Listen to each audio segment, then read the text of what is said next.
Salut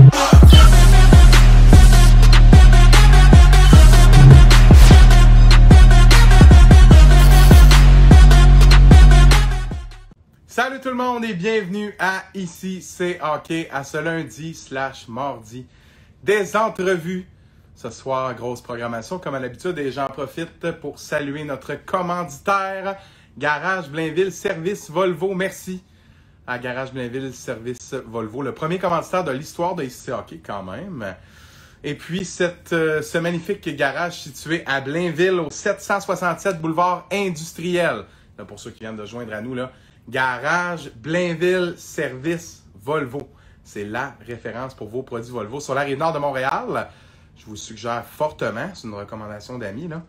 Et c'est 30 000 pieds carrés de bâtiment dédié uniquement aux produits Volvo. C'est quand même quelque chose, là. Fait que salut à Chad qui est avec nous dans le chat. Bonjour à tout le monde qui se joigne à nous.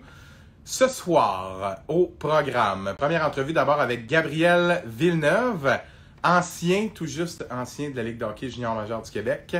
Lui qui s'est rendu très loin en séries éliminatoires avec les Foreurs. Et en deuxième partie d'émission, on va s'entretenir avec Brandon Breeny, le cousin de mon très bon ami Nevio Gentili. Brandon habite à Toronto. Il a étudié à Ryerson University en Sport Media et maintenant travaille à CBC au sport. Donc ça sera très intéressant en deuxième partie. Mais tout d'abord, qui sera avec nous dans quelques instants. C'est un ami à moi. On a déjà fait la fête ensemble au bistrot de la gare. Ce cher Gabriel Villeneuve, comment ça va, mon gars? Ça va bien, toi, en forme? Ça va bien, merci. Ben oui, certainement, ouais. certainement. Je suis content, Gab, que tu as accepté mon invitation. Puis là, avant qu'on débute l'entrevue, je vais juste faire une petite mise en contexte. J'ai vu, certainement, comme plusieurs personnes, ta publication sur les médias sociaux la semaine dernière où tu soulignais la fin de ton parcours junior. Avec 3 organisations différentes, 4 saisons, un peu plus de 200 matchs. Bravo, en passant. Et puis, ton parcours au hockey se poursuit puisque tu as choisi de t'entendre avec les Redbirds, anciennement les Redmen de l'Université McGill. Donc, belle étape qui va se poursuivre pour toi dans ta carrière de hockey. Et là, ça m'a donné l'idée. Je me suis dit, pourquoi pas jaser un peu avec Gab. De son passage dans le junior, tu es un gars qui a quand même fait du chemin. Puis j'ai envie de t'entendre nous raconter un peu comment ça s'est passé pour toi au hockey. Mm-hmm. Là, je vois Justin Duchamp qui dit « Gab, c'est le meilleur joueur de hockey. » OK, d'après moi, il va y avoir beaucoup de commentaires de ce genre-là. En tout cas, je m'attends à ça durant l'entrevue. Gab, on commence là en ordre chronologique. Là, une question que je n'ai pas mise sur les lignes directrices parce que je veux que tu me répondes du plus profond de ton cœur. Je veux savoir ta passion du hockey. Là. Ça vient d'où? T'es-tu le genre de gars qui a grandi avec des patins des pieds et qui rêvait à atteindre la Ligue nationale? Parle-moi donc un peu de ça. Ben, honnêtement, c'est venu de mon père. Mon père joue au hockey. Puis oui, j'ai commencé vraiment jeune. J'avais 3 ans et demi quand j'ai commencé à patiner. Puis c'est vraiment de là que ça a commencé. Mon père, il aimait le hockey. J'ai commencé avec Julie Robitaille, une coach de power skating à Trois-Rivières. Puis de là, j'ai commencé à aimer tout à propos du hockey. Là, la vie de gang, la vie de boys. Puis tout ça, c'est la partie jeune. C'est même à l'école. C'est ton groupe d'amis dans la vie de tous les jours. Puis c'est de même que ça a commencé ma passion pour le hockey. Puis moi, ça a toujours été important de continuer mes études à travers ça. Puis c'est ça que j'ai réussi à faire. Puis je suis content. Non, définitivement. Puis chapeau pour ça. Tu dirais que c'est à quel moment que c'est devenu plus sérieux? Est-ce que c'est au moment où tu es arrivé midget 3A ou c'est avant? Ben, honnêtement, ça commence jeune, puis de plus en plus, là, mais faut pas trop que ça commence jeune non plus. Là. On voit beaucoup de jeunes qui prennent beaucoup ça à cœur, puis les parents, des fois, un peu trop aussi. Mais moi, ça a toujours venu de moi, ma discipline, puis tout ça, qui m'ont mené au hockey. Puis, j'ai commencé à m'entraîner autant sur la glace que hors glace, plus sérieusement rendu, puis oui, bantam, puis ça commence jeune, puis ça a porté fruit, là, fait que je suis bien content. Mais ça venait toujours de moi, puis j'avais du fun à le faire, fait que c'est vraiment l'important. Là. OK, puis parle-moi de comment ça s'est passé, Midget 3, parce que tu es un gars de la Mauricie, un gars de Trois-Rivières. Ouais. Puis, tu as joué ton Midget 3 avec les élites de Jonquière. Souvent, les joueurs de hockey vont quitter la maison, mais c'est peut-être une étape après, soit pour le collégial ou pour le junior majeur. Habituellement, on a l'occasion de jouer dans sa région. Toi, tu as fait le saut loin de la maison rapidement. Parle-moi de cette expérience-là. Comment, ça a joué un rôle, j'imagine, dans ta maturité, autant comme étudiant que comme joueur que comme être humain. Autant en termes de hockey, ça reste un défi là, à cet âge-là, s'adapter et être capable d'aller chercher les performances pour se faire remarquer. Tu as réussi à faire ça. Comment tu as fait? Ben, honnêtement, moi, ça a commencé même avant Jet 3. Je sais pas si tu savais, tu viens de Drummond, mais j'ai passé mon secondaire 2 au Collège Saint-Bernard. OK. À ce moment-là, j'ai comme déjà appris à être loin de la maison, à être loin un peu de mes parents. Puis, c'était secondaire 2, c'est quoi? J'avais 14 ans, peut-être 13-14 ans. Ça a été une grosse étape dans ma vie là, pour vraiment maturer puis apprendre vraiment c'est quoi, comment devenir un joueur de hockey un peu, puis vivre un peu de soi-même. Là, je suis arrivé là, c'était le même pattern que des pensions un peu. C'était plus un pensionnat.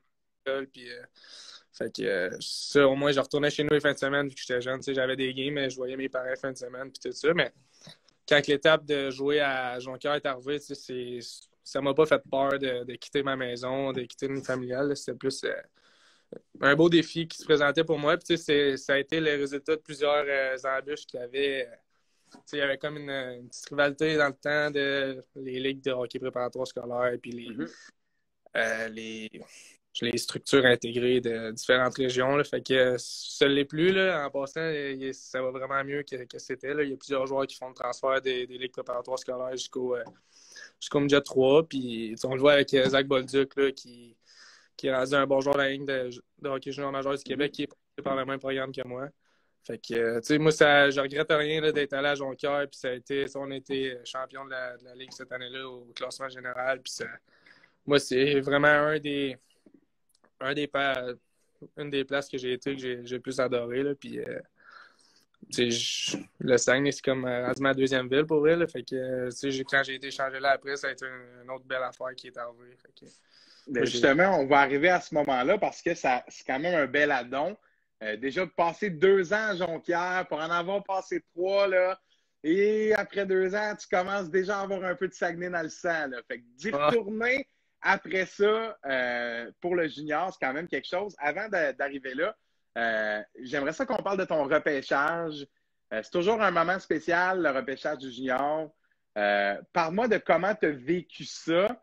Après, justement, une année où tu as joué Midget 3, pas à la maison, où, tu sais, j'imagine que c'est difficile peut-être de se faire des repères ou, tu sais, de s'évaluer quand, tu sais, on doit tout reprendre à propos de la structure. Puis, corrige-moi si je me trompe, mais, tu sais, les élites jouent quand même dans une ligue où on affronte des gens de partout au Québec, mais la culture hockey au Saguenay est un petit peu différente que ce qu'on peut retrouver ailleurs. Fait que je sais pas comment t'appréhendais ce repêchage-là. Peux-tu m'en dire plus sur comment tu te sentais avant? Puis parle-moi du moment. Je suis sûr que tu te rappelles du moment précisément. Là. Ouais, ben le moment, honnêtement, tu t'en souviens, mais tu t'en souviens pas. Là, quand ton nom il sort au draft, t'es comme c'est blurry pour 5 minutes après, tu te souviens de rien, puis après, tu t'es comme là, tu viens d'être repêché. Mais pendant toute mon année Midget 3, moi, à 15 ans, j'essayais juste de ne pas avoir d'attente envers ça, puis tu veux juste faire le mieux que tu peux pour ton équipe, puis gagner des matchs de hockey, puis venir à gagner une coupe. Là. Moi, j'ai pas réussi Midget 3, ni cette année junior majeur, là, mais pendant ton année, tu penses juste vraiment à aider l'équipe à gagner, puis à te développer personnellement dans la vie, puis au hockey. Puis le draft, c'est juste un moment, c'est comme la cerise sur le Sunday, là. Surtout, moi, je n'étais pas à la maison, fait que c'était comme les premiers moments que je revoyais mes parents après mon année.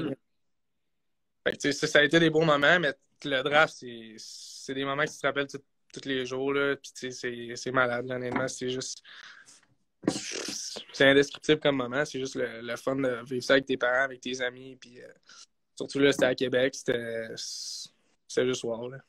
Puis, tu sais, Québec, c'est gros, là. Tu sais, quand tu joues au foyer des loisirs, là, puis après ça, là, t'arrives au camp, là, au centre Vidéotron, là, pas tout à fait la même chose, là. Ouais, bon, j'ai été drafté, mais c'est là que le vrai travail commence, là. T'arrives là à 16 ans, les gars sont gros, ils ont 17, 18, 19, 20 ans. C'est là que tu vois leur maturité. T'es pas rendu à la même place. Là, quand t'arrives à 16 ans et que tu vois les gars de 20 ans, là, les gars de 19 ans, tu te dis, bon, OK, c'est là que ça commence. Là. C'est vraiment là le travail. Tu te rends compte, j'ai été repêché, mais c'est rien être repêché, là, dans le fond. Là, le nombre de joueurs qui vont jouer, c'est minime. Puis, moi, j'étais à Québec, mais j'aurais sorti n'importe où, j'aurais été aussi content. C'est juste que là, quand t'arrives, tu vois le centre Vidéotron, c'était comme la deuxième année que les remparts jouaient là, puis tout ça. Ouais. C'est là que tu vois que les gars sont vraiment pros, puis ils veulent vraiment s'améliorer. Là, ils sont là pour ça. Fait que là, il faut que tu te tailles une place. Moi, j'ai pas réussi à 16 ans. Je l'ai fait l'année d'après à 17 ans pour jouer ma première demi-saison à Québec. Fait que ça, tu sais, Québec, ça a été une organisation que j'ai trippé comme les deux autres que j'ai faites. Là. C'est vraiment plaisant. C'est d'autres choses. Là. C'est Québec. Fait que tu as des repas après les pratiques. Tu passes à la route. C'est toutes sortes d'affaires comme ça. Mais moi, j'ai adoré les deux plus petites villes que j'ai jouées. Honnêtement, c'est deux villes d'hockey incroyables aussi. Fait que... Parle-moi de cette première demi-saison-là. Tu as joué 20 matchs avec les Remparts. Tu sais, tu me parles là, de repas après pratique. C'est quoi la différence? Je suis pas certain que les gens sont au courant des fois entre les marchés, on sait que les Remparts, c'est la grosse organisation parce qu'évidemment, bon, il n'y a pas d'équipe pro à Québec. Il y a le centre Vidéotron, puis je veux dire, ça a beaucoup d'attention quand même, comme on sait que le hockey est tellement populaire au Québec. Tu sais, c'est quoi la différence en jouer dans un gros marché comme celui-là? Tu sais, encore là, tu as joué dans deux relativement gros marchés aussi, là, Chicoutimi, Val-d'Or. C'est quand même deux gros marchés du junior, là, j'entends. Mais je ne sais pas s'il n'y a pas des détails qui te viennent en tête par rapport à ça.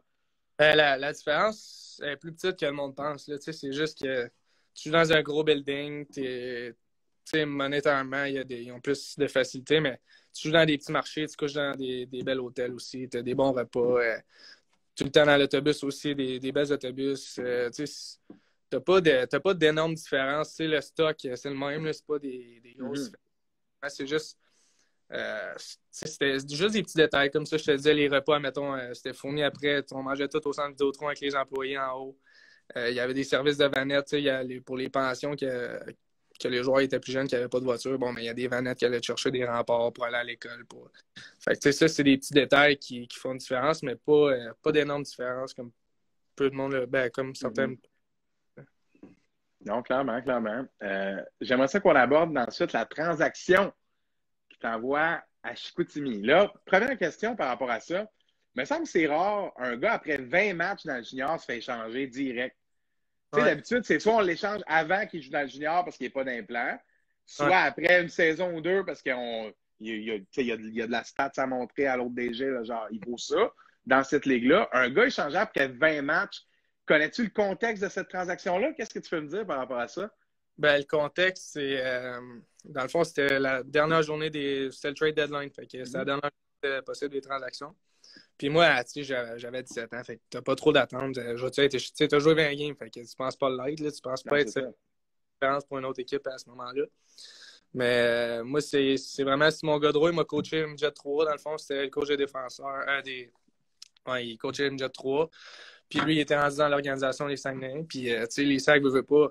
Il voit les élites jouer beaucoup, beaucoup. Fait que, tu sais, Yannick Jean et Rénal Neptune, c'est les deux qui s'occupent des opérations hockey vraiment pour les Saguenay. Puis eux autres, ils m'ont vu jouer toute l'année à 15 ans, toute l'année à 16 ans. Puis au draft, si je n'aurais pas sorti à Québec, je serais sorti éventuellement sur match Chicoutimi. Fait que moi, Phil Boucher, c'était déjà à l'époque là, à Québec. Fait que lui, il m'avait juste donné une opportunité. Québec, il était vieux cette année-là, à mon année recrue. Là. Fait que, tu sais, tous les défenseurs, ils étaient... je pense qu'on avait 3 19 ans, 1 20 ans. Fait que, c'était quand même dur de me pogner un spot régulier dans le line-up. Puis ils ont essayé d'y aller un peu, pas all-in, mais ils ont fait une coupe de trade pour s'améliorer à Noël. Fait que finalement, moi, c'était le matin du morning skate. Fait que Phil, j'étais en train de taper mon hockey, je m'en allais embarquer sur la glace. Puis Phil m'a amené dans le bureau, puis il m'a dit... Puis là, il commence, ouais, bon, on t'a échangé, on voulait te donner plus de temps de glace, mais il me disait pas c'était où. Fait que là, j'étais là... C'est où, là, tu sais, j'avais hâte de savoir. Je m'en vais au Cap-Breton, je m'en vais où? Fait que finalement, il me dit Chicoutimi, puis tu sais, ça a comme été un poids de moins sur mes épaules. Là. Je connaissais plein de monde là-bas, mes amis. Tu sais, même aujourd'hui, mes amis dans la vie sont beaucoup au Saguenay. Fait que moi, d'aller au Saguenay, j'étais vraiment content, puis c'était une belle opportunité pour moi. Tu as été échangé contre quoi? Un 3. Un choix de 3. Okay. J'étais sorti en 3e ronde l'année d'avant. Ben oui, c'est ça, pile ça. Ouais. Comment t'as pris ce nouveau départ-là? J'ai sorti les stats là, parce que je trouvais que ça parlait. Tu sais, des fois, les stats, pas besoin de donner d'explication, ça parle. Avec les Remparts, 1 passe en 20 matchs. Avec les Saguenay, 3 buts, 3 passes en 22 matchs. Ça a l'air d'un gars qui avait confiance. Est-ce que je me trompe? Ben, honnêtement, c'est con, mais la confiance, c'est tout. Puis c'est surtout quand ton coach a confiance en toi, ben, c'est tellement plus facile d'avoir confiance en toi et d'avoir du succès après ça. Puis je suis arrivé à Chicout, j'avais un rôle qui était plus important qu'à Québec, puis ce qui était normal, une équipe plus jeune, une équipe qui était comme en reconstruction pour y aller all-in mon année de 19 ans qui était l'année passée, puis finalement avec la COVID, ça a donné ce que ça a donné, là, mais c'est sûr que quand tu arrives à une place qui a vraiment confiance en toi, qui connaît tes moyens, qui t'a vu jouer 2 ans déjà 3, ben là, c'est sûr que tu arrives là, puis tu as plus confiance, puis ça parle de ça, là, la confiance rendue là. Fait que ça a bien été, non seulement parce que tu étais confiant, est-ce que, tu sais, oui, le fait que le coach, évidemment, il t'a vu, mais il y a 3, même que l'organisation, étant donné que c'est proche, ça va, mais est-ce que le fait d'être là géographiquement dans un endroit où tu as certains repères, là, juste de savoir dans quelle région, si tu avais été changé à Rimouski, là, c'est tout réapprendre. Là. Il y a un peu de la culture aussi. Est-ce que juste les petits détails de savoir que le monde dit un frite, puis une beigne, une coupe d'affaires de même, là, ça permet d'avoir confiance rapidement après un échange comme ça, parce que c'est quand même déstabilisant, là. De se faire échanger au deadline en plein milieu d'année, c'est quand même quelque chose. Là. Puis surtout à 17 ans, là, là, changé après mon année 19 pendant l'été. Puis, tu sais, là, c'est un choc de partir du Saguenay, mais l'échange en tant que tel, c'était moins un choc. Tu sais, je savais pas. Puis, mais là, à 17 ans, tu sans doute pas d'être échangé. Tu as joué 20 games, mais tu te dis, bon, je pense pas qu'ils vont m'échanger, mais tu n'as jamais d'attente à voir ça. Puis là, d'arriver à Chicago, tu sais, c'est sûr que ça a aidé d'arriver là, d'avoir mes amis, mon ancienne famille de pension que j'allais voir régulièrement. Tu sais, ça a été du bon monde pour moi, puis qui m'ont aidé à supporter tout ça. Là. Fait que ça, c'est sûr que ça a eu un impact positif dans l'échange. Parle-moi de ton passage au complet avec les Sags. C'est spécial de jouer dans une organisation pendant longtemps. Dans le junior, je pense. Tu as eu l'occasion quand même de t'établir là-bas. Ta dernière saison avec les Sags, tu t'as parlé là, de ton année 19 où vous aviez le club, justement, s'il n'y avait pas eu cette fameuse pandémie. 27 points en 62 matchs. C'est sur la pente, là, la pente ascendante. Parle-moi, en premier lieu, de ton développement comme joueur de hockey. Puis deuxièmement, c'est quoi la différence entre le petit gars qui est arrivé jouer avec les élites puis le gars qui a été échangé à l'été, là, après 2 ans et demi avec les Sags? Parce que, écoute, là, il a maturé, il a vieilli, là, ce gars-là. Là. Parle-moi de cette évolution-là, puis de la place qu'a eu le Saguenay là-dedans, les Sags, évidemment. Ouais, ben, tu sais, au niveau hockey, ça a été vraiment tu sais, la Ligue de hockey préparatoire scolaire où j'ai passé mes 2 années bantam, c'est vraiment plus du développement personnel. Fait que, tu sais, c'est des skills, tu fais des affaires de même, puis il n'y a pas beaucoup de système. Fait que, tu sais, quand je suis arrivé dans les élites, ça a été vraiment ça la grosse différence, à m'adapter. Bon, forecheck de même, on fait ci, ça. Tu sais, de rentrer dans un système, je ne l'avais pas appris tant que ça. Puis c'est pour ça qu'il y a beaucoup de joueurs de la LHPS qui transfèrent un budget 3 rendu à cet âge-là. Puis je pense que c'est vraiment une bonne chose à faire. Moi, c'est le parcours idéal selon moi. Puis ça a été la grosse différence de l'HPS à MJ3. Puis MJ3 junior, tu sais, tu changes de rôle, veux pas, puis il faut t'accepter ton rôle. Puis, tu sais, MJ3, j'avais un rôle, je suis quand même offensif, mais quand même pas mal offensif, honnêtement, MJ3. Puis c'était ça mon rôle. Puis il fallait que j'improve ma game défensivement. Fait que, ça a été de quoi j'ai travaillé pendant mes 2 années MJ3. Puis c'est ça qui m'a permis de jouer junior. Fait que, tu sais, même junior, tu passes d'une équipe à l'autre, ton rôle change. Fait que, tu sais, je suis passé de Québec à Chicout. Moi, je travaillais ma game défensive. Puis là, je suis arrivé à 20 ans à Val-d'Or. Puis, tu sais, c'était ça mon rôle. Tu sais, c'était de prendre fierté à défendre, de prendre fierté à être difficile à jouer contre. Fait que, tu sais, ça a été vraiment ce que j'ai le plus improve comme joueur de hockey. Tu sais, comme personne. Le hockey, c'est une école de vie. Fait que moi, je regrette rien, honnêtement, de tout mon parcours dans la LHJMQ. Là. Si tu grandis vraiment comme personne en étant loin de la maison, puis en développant une discipline, tu sais, c'est pas tout le monde qui ferait ça, honnêtement. Tu sais, surtout l'année qu'on vient de passer, le COVID, là, ça, c'était incroyable. Là, c'était malade. Fait que tu prends fierté à juste avoir une bonne discipline dans la vie, puis autant au hockey qu'à l'extérieur. Puis c'est ça. Puis est-ce que, tu sais, le Saguenay en soi, il y a comme un esprit avec les Saguenay. C'est spécial là-bas, les Sags. Quand tu montes, je dis souvent dans le podcast, je fais toujours la même prémisse, là, fait que les 2, 3 qui sont toujours là, savent ce que je vais dire. Je dis tout le temps que dans le Média 3, c'est comme la première étape. Les gens payent pour aller te voir. Tu te promènes en autobus, les voyages, l'esprit d'équipe. Puis le junior majeur est comme suite logique à tout ça, mais vient après ça l'aspect fierté de la communauté. Tu sais, les Sags représentent. Tu sais, quand les Sags vont bien puis ils gagnent, là, c'est le Saguenay au complet, même le lac, là, tu sais, tout le monde est Sags, là. Est-ce que c'est spécial? Fais-tu un lien avec ce que les pros peuvent vivre avec cette expérience-là? Parce que c'est pas dans tous les marchés. Puis un peu à Val-d'Or, là, je suis sûr que vous avez un soutien, même si, tu sais, c'était pas comme d'habitude là, cette année. Pardon, il y a quand même un soutien qui était palpable avec cette équipe-là qui était exceptionnelle. On va y revenir. Mais par rapport à ce sentiment d'appartenance-là, cette fierté-là, dirais-tu que ça t'a affecté d'une certaine manière? Ça t'affecte pas, mais tu sais, ça t'oblige à, tu sais, tu sors en ville, tu fais des choses, il faut que tu aies l'air d'une bonne personne, d'une personne que, tu sais, Ouais. puis avec les SAG, il y a beaucoup d'investissements là, dans la communauté, fait qu'on fait des camps de hockey, on fait des... Puis on allait jusqu'au Lac-Saint-Jean, on allait à Roberval, on allait à Alma, on allait à...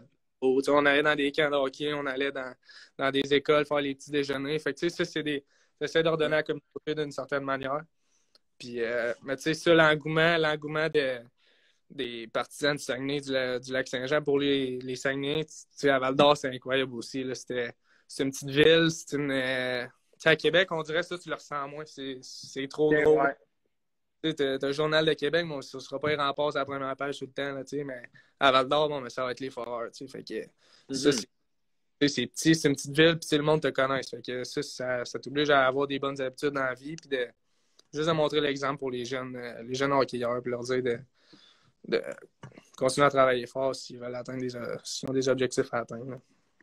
Prochain sujet, c'en est un que j'aime beaucoup aborder. Avec tous les gars qui ont joué pour les Sags sous Yannick Jean. Moi, Yannick Jean, là, c'est un gars qui me fascine de l'extérieur. Je ne le connais pas comme les joueurs le connaissent, mais pour avoir été d'un scrum après match pendant quand même un petit moment, puis avoir posé 2-3 questions, je me suis fait regarder de travers. J'ai un super respect pour l'homme de hockey, puis j'ai un peu aussi une admiration pour, je cherche le bon mot, là, le bon juste, là, cette discipline-là, là, ça a l'air de quelqu'un vraiment by the book. Parle-moi de ton expérience avec lui. En même temps, ça a l'air d'un gars, quand il parle, t'écoutes en tabarouette. Fait que tu dois tellement apprendre de ce genre de coach-là. Dis-moi comment toi, tu as vécu ça. Ouais, moi, je l'ai adoré. Les 3 années que j'ai été là, je l'ai adoré comme personne puis comme coach de hockey. Puis, tu sais, on se fait souvent, tu sais, les gars dans la ligue, ils savent, là, il est sur le banc, il crie, C'est incroyable. puis c'est l'enfer, là, tu sais. Puis moi, tu sais, quand tu joues pas, là, tu le remarques comme plus. Bon, il crie, mais tu l'entends comme plus, là. Tu sais qu'il est là, mais tu l'entends pas trop crier. C'est bon. C'est normal, là, tu sais. C'est comme s'il me parle, là. Fait que moi, c'est cette année, quand j'ai joué contre en série pour Val-d'Or, que là, j'ai fait, OK, ouais, il crie, là. Tu sais, c'est vrai qu'il crie, mais c'est tellement une bonne personne, puis qui a vraiment des valeurs, puis qui prend les Saguenay à cœur, puis moi, tu sais, je suis arrivé là, j'étais jeune, là, j'avais 17 ans, puis quand je suis reparti à 19 ans, j'ai vraiment vu une maturité de plus en moi, surtout comme personne, tu sais, puis c'était grâce à lui, puis moi, je suis encore en contact avec Yann, puis je vais toujours le rester, là, c'est vraiment... Puis tu sais, t'as raison, là, quand il dit de quoi, tu le fais, puis s'il te regarde d'une manière, tu sais que ça veut dire ça, tu fais ça, puis... mais vraiment un leader, une bonne personne, puis qui a des bonnes valeurs, là. C'est moi que je te décrirais le plus. Ben, je suis content, j'aime beaucoup ce témoignage-là. C'est sûr que ça doit être un gars marquant quand ça fonctionne, mais tabarouette, ça doit être un coach difficile à dealer quand vous n'êtes pas sur la même longueur d'onde. Tu sais, c'est un gars tellement exigeant, là. J'imagine que les gars un peu soft, là, tabarouette, doivent passer dans le tordeur, man, là. Ça doit être quelque chose. Puis cette intensité-là, en même temps, ça doit être formateur, là. Parce que le hockey pro, t'en as pas, là, tu l'as pas, là, cet espace-là. Puis écoute, c'est ça, là. Non, puis tu sais, c'est pour ça qu'à Chicout, à chaque année, c'est des équipes dures à battre, des équipes qui travaillent. Tu sais, tu peux pas arriver. Si t'arrives à Chicout et t'es soft, tu sortiras pas à Chicout en étant soft. Là, tu sais, ils t'amènent à sortir de ta zone de confort à chaque jour. Puis c'est pour ça qu'il y a tout le temps des équipes compétitives à chaque année. Puis c'est plate qui est arrivé à mon année de 19 ans, mais je souhaite tellement de gagner la Coupe en tant que coach. Le gagner en tant que joueur, mais je souhaite un jour la gagner en tant que coach, puis il le mériterait. Tu as soulevé un point intéressant tantôt. Par rapport à tu as dit que c'est pas tout le monde qui serait game de faire ça. surtout avec les dernières années qu'on a vécues. Je suis amplement d'accord avec ça. Puis j'ai envie de te poser une question. Tu sais, dans ta jeunesse, tu t'imagines ce moment-là, là, que tu es junior, il n'y a pas 50 années junior, là, c'est 4 ans, là, 16 à 20. Puis tu n'as pas 56 millions de chances de gagner une coupe. Mhm. Tes occasions, bon, là, ce qui s'est passé avec les Foreurs, c'est la force des choses. Mais la situation COVID, là, comment, comme athlète, tu peux vivre cette frustration-là? Tu sais, là, c'est comme le lockout des expos, là. Puis c'est comme, il y en a tellement des histoires là même de cette équipe-là avait une chance, tu sais, pour Mhm. le championnat. Puis finalement, on ne connaîtra jamais le dénouement de tout ça à cause de conséquences extérieures. Mais comment, comme athlète, tu fais pour être serein par rapport à ces situations-là? Parce que c'est chiant, là. Tu sais, je veux pas tourner le fer dans le plaie, là, mais on s'entend, là. Là, tu fais référence à Nana Kishikoutimi ou Oui, absolument, absolument. Ben, tu sais, quand c'est arrivé, nous, on se l'est fait annoncer, bon, les gars, vous retournez à la maison pour 2 semaines. Tu sais, on pensait être un lockdown de 2 semaines. Ça, c'était de mémoire le 15 mars, dans ces Ouais, dans dates. ce coin-là, ouais. Nous autres, c'est ça qui nous a été dit. Fait que nous autres, à Chicout, on avait comme des bands pour notre cœur. Fait que on avait notre iPad puis notre monitor, le heart monitor, puis on était à la maison, puis on s'entraînait chaque jour. Notre coach il nous envoyait des fois des trainings à faire. Fait qu'on faisait ça.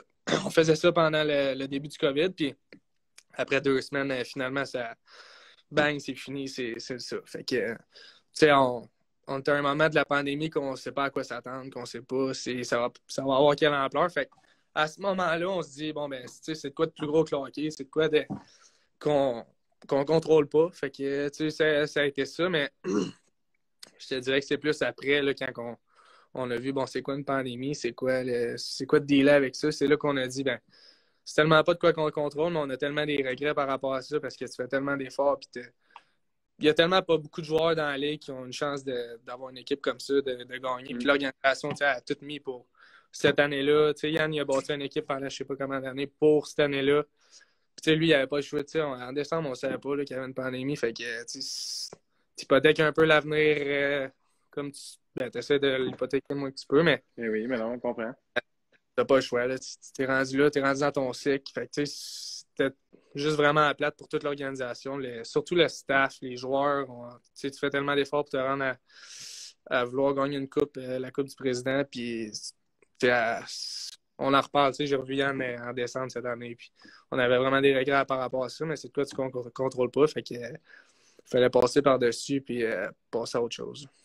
Puis, c'est pas tous les joueurs non plus qui ont l'occasion de se reprendre l'année suivante. Ouais. Je veux qu'on parle d'abord de la saison puis du groupe qu'il y avait avec les Foreurs. D'avoir la chance d'intégrer ce groupe-là avec de nombreux gars repêchés Ligue nationale, des gars avec des contrats, des futurs espoirs. Moi, j'ai sur le podcast un des collaborateurs, Maxime Larouche, que tu connais, là, le gars des médias sociaux des Foreurs, qui nous a parlé toute l'année de l'équipe incroyable de Robida, de Jordan Spence, pour ne pas nommer les noms qu'on entend tout le temps. Parle-moi de ce groupe-là. Est-ce qu'il y avait quelque chose de spécial? D'avoir l'occasion de jaser avec un gars qui était dans la chambre, dis-moi ce qu'il y avait. Parce que à Val d'Or, c'était le meilleur club de l'histoire. Là. Ouais. C'était comment de faire partie de ça? Ça a mal fini, mais tu parles de Poulain, Légaré, Spence, Pelletier, Duchamp. C'était tous des excellents joueurs de hockey, mais c'était plus que ça. Là. C'était incroyable la chimie qu'il y avait dans cette équipe-là. Puis, de ne pas avoir levé les bras à la fin de l'année ensemble, ça a fait extrêmement mal. On en a pleuré pendant je ne sais pas combien de temps, mais c'est clair. Après du recul, on se disait, bon, on n'a pas gagné ensemble, mais on a des chums pour la vie, puis c'était juste c'est toutes des bonnes personnes. C'est vraiment ça qu'on va retenir de Val d'Or. Tous les propriétaires, les pensions, toute l'équipe qu'on avait, c'était juste incroyable d'avoir une chimie comme on avait. Puis, on n'a pas eu le résultat qu'on voulait, mais à la fin de la ligne, au bout de la ligne, on s'est dit, on a donné tout ce qu'on avait. Puis, surtout mentalement, ça a été une année difficile pour tout le monde, là, pas seulement les joueurs de hockey, là, mais ça a été une année difficile. Puis, là, on est comme dans 2 semaines qu'on relaxe avant de reprendre l'entraînement. Là, mais c'est ça qu'on s'est dit. Au bout de la ligne, c'est ça qu'on s'est dit. On est des chums pour la vie. Puis c'était vraiment plus qu'un que juste des teammates. Là. Ça va être mes frères. C'était ça notre slogan aussi, là, Band of Brothers. Puis ça représentait vraiment ce qui se passait dans la chambre. Là. Puis, sur une note plus personnelle, Gab, est-ce que tu sais ce que tu as vécu avec la pandémie, avec les Sags, là, cette année, de perdre en finale de la Coupe du Président, est-ce que cette adversité-là va faire de toi un meilleur joueur de hockey? Je sais déjà que la réponse, c'est oui, mais ma question est plus dans ce qui va venir après le oui, là, dans le sens où d'avoir la chance, je le dis entre guillemets, de vivre cette adversité-là, de vivre ces moments-là où, comme athlète, pas le choix de reset et de dire ça fait partie de la game, il y a des choses hors de mon contrôle. Moi, j'ai fait tout ce que j'ai pu, le résultat, il y a des choses qu'on ne peut pas contrôler. Après ça, tu arrives, puis on enchaîne ensuite avec McGill, tu arrives dans un niveau supérieur en termes de vécu émotionnel, même si tu n'as pas soulevé la coupe. C'est même pas plus fort que ça inclut pas le désir de vouloir gagner à tout prix, d'avoir des expériences comme celle-là. Junior, je sais pas si tu me suis où je vais en venir avec ça. Mm-hmm. Ben, c'est sûr que ça va au-delà du résultat. C'est l'expérience. Il faut que tu le vives pour. Ça s'apprend pas. Il faut vraiment que tu le vives pour. Jouer des games en finale, jouer des games en demi-finale, que tu perds, tu gagnes. C'est do or die. C'est l'expérience que tu as besoin dans la vie comme athlète. Puis c'est les games pour qu'on joue. C'est des games qui sont excitantes à jouer, qui sont stressantes, qui sont. Tu joues pas la même game. C'est vraiment pas la même affaire. Tu t'essayes pas des affaires que tu essaierais peut-être en saison régulière. Puis c'est l'expérience que tu as acquis. Puis que là j'ai perdu, mais tu vois à quel point ça te fait mal de perdre. Puis tu te rends compte juste, t'es comme à 2 victoires de gagner en coupe, mais t'es tellement loin en même temps. T'es si proche, mais si loin. Puis t'apprends de ça énormément. Puis là, tu vas réarriver en série dans un autre niveau. Puis tu vas avoir appris de ça. Puis tu sais comment ça fait mal de perdre. Au bout de la ligne, tu contrôles ta performance à toi. Fait qu'à la fin de chaque game, il faut que tu dises bon, ben j'ai aucun regret par rapport à ma performance. Puis tu joues pas au tennis. Là, fait que si tu joues au tennis, plate, ben, tu vas perdre. Mais là, si tu en joues une plate au hockey, peut-être que ton équipe va réussir à gagner. Puis c'est ça la beauté d'un sport d'équipe. Là. Absolument, c'est bien dit, c'est bien dit. Puis j'admire à quel point tu es serein par rapport à ça. Vous êtes solide, pareil. C'est pas évident. Puis l'année a été quelque chose de jouer les séries dans le contexte où vous avez joué ces séries-là. Chapeau. Il y avait beaucoup d'impondérables et de trucs qui ont pu affecter ce qui s'est passé. Puis définitivement, ça n'enlève rien au groupe spectaculaire là, pour avoir regardé quelques matchs. Là. Le rouleau compresseur, quand même, qu'on a vu tout au courant de l'année, c'était quelque chose. Maintenant, je veux qu'on parle de ton choix d'aller à McGill. C'est quelque chose, là, McGill. Quelque chose, là. Puis, ce choix-là d'aller jouer universitaire, c'est une belle ligue. Il y a de plus en plus de gars qui choisissent d'aller là. Il y a notamment ton ancien coéquipier Alexis Schenk aussi qui s'en vient à McGill. Parle-moi de ce choix-là. C'est quoi les options que tu avais sur la table? Pourquoi avoir choisi d'aller là-bas? Qu'est-ce qui t'attirait vers les Redbirds? Ben, honnêtement, tu as le choix dans les équipes universitaires qui t'approchent, mais tu as le choix d'aller professionnel aussi. Puis moi, c'est important avant d'aller professionnel, d'avoir mon bac. Puis là, je m'en vais en commerce à McGill. Puis tu sais, le choix de mon bac, ça a été un des aspects qui m'a poussé vers McGill. Les discussions que j'ai eues avec eux, tu sais, j'avais quelques autres universités, là, surtout en Ontario. Là. Fait que, tu sais, j'avais 6 choix d'université. Puis c'est différents facteurs qui font en sorte que tu prends une décision. Tu sais, ma décision d'aller à l'universitaire, c'est unanime. C'est ça que je voulais faire.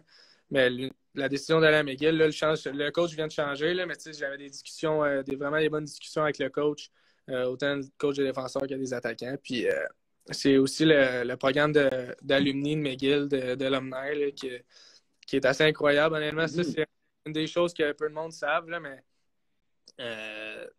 ils ont comme vraiment un programme d'alumni que, quand ils te font, je sais pas comment dire ça, mais quand ils t'approchent, ils te font vraiment ressentir la famille de McGill. C'est comment les plus vieux prennent vraiment soin de toi. Puis, déjà là, les plus vieux m'ont aidé à me trouver un appart, à faire mon horaire. Toutes sortes de choses qui font que. Puis c'est là que je vois vraiment que j'ai fait le bon choix. Puis que je suis vraiment content d'aller à McGill, de ressentir là, c'est comme ce sentiment d'appartenance-là. Là.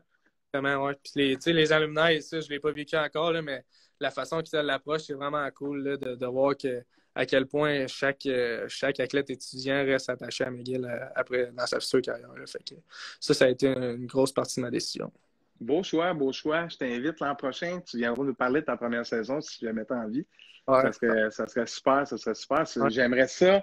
En fait, j'ai hâte, on va parler dans ce temps de verbe-là, d'entendre après une saison dans ce contexte-là où j'ai parlé avec Zach Lavigne, ton ancien coéquipier, qui était un des premiers invités au podcast qui nous racontait un peu c'était comment IQTR. Puis, en tout cas, c'est une belle formule. Puis ouais, chapeau, bon choix évidemment pour les études. Je sais que tu as gagné en février, si je ne me trompe pas, meilleur joueur étudiant de la Ligue ou ça, là, un affaire la même là, dans le junior. Là.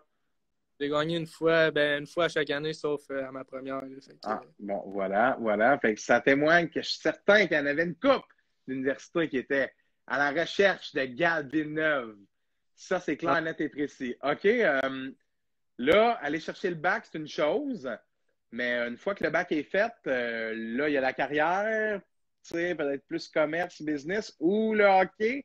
Est-ce que tu as déjà une idée de quel de ces deux chemins tu aimerais emprunter? Voudrais-tu faire un genre d'hybride? Ma question la plus simple, est-ce que ton rêve, c'est de gagner ta vie en jouant au hockey? Honnêtement, c'est plus de... là, je voulais vraiment avoir mon bac, que ça soit fait. Tu sais, je me voyais mal à aller jouer professionnel puis de revenir aux études, je sais pas, dans 3, 4, 5 ans. Ça, je me voyais mal le faire. Par contre, tu sais, je veux y aller une étape à la fois, voir comment ça va après que j'ai mon bac, mais tu sais, le hockey, c'est en moi depuis que j'ai 3 ans. Fait que c'est sûr qu'après McGill, en ce moment, mon but, c'est d'aller jouer professionnel puis de... après, mec, que je finisse et que je dise au revoir au hockey, ben, je vais avoir mon bac, je vais pouvoir continuer dans la vie de tous les jours. Fait que, en ce moment, je vais une étape à la fois. Puis, je te dirais que mon but, c'est que l'université soit un tremplin pour moi pour aller jouer professionnel après. Là. Ben, je te le souhaite. Puis, d'après moi, si tu gardes cette discipline-là, pas inquiète pour toi, mon Gab. Super bonne entrevue, très intéressant. Ça fait le tour de ce qu'on avait aujourd'hui. Je te remercie d'avoir accepté mon invitation. Hey, pas de problème. Puis je te souhaite une bonne entrevue avec ton prochain ami. Merci, t'es bien smart. C'était Gabriel Villeneuve, futur défenseur des Redbirds de McGill. On se reparle après la saison 1. Yes. Merci. Bye. Salut Gab, à bientôt. Très intéressant, très intéressant. C'est spécial quand même, hein? Avoir l'occasion de gagner la coupe, tu sais, à son année de 19 ans, puis pouf, COVID, 2 semaines à la maison, finalement, plus de saison, plus de série. Puis là, avoir le club là, de la décennie, là, avec les Foreurs, puis perdre pas en demi-finale, ou c'est pas comme s'ils avaient perdu en 4 en première ronde. Non, ils se sont rendus en finale.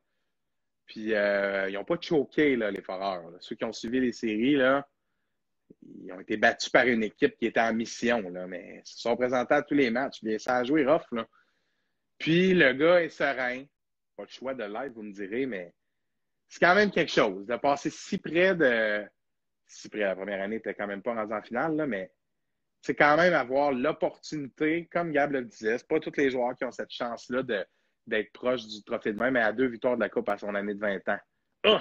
Passer à l'étape d'après. Chapeau, belle discipline, puis très bon Jack, ce Gab Villeneuve. Très bonne entrevue. On se retrouve après la pause, les amis, avec Brandon Brimy, un gars de Montréal qui a choisi d'aller à Toronto étudier en sport media, travaille à CBC Sports comme writer. Ça va être très intéressant. Tout de suite après la pause. Salut.